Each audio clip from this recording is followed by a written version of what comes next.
takot nun. Ikaw ang ilaw, ikaw ang tugon.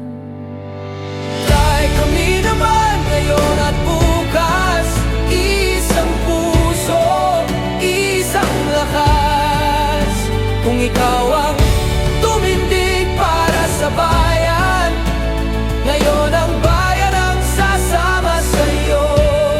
Tay, oh, tay kami naman. Oh, bayan hawak kamay. Oh, tay kami naman. Pilipinas, sabay-sabay. Luzon, Visayas, Mindanao.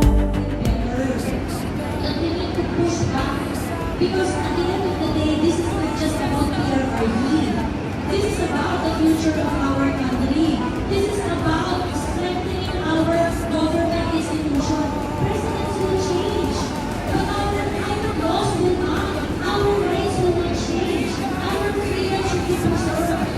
And it cannot be strengthened by the betrayal of government officials na meron pa rin ng kapangyarihan dahil pinoto sila sa tao for a certain period of time.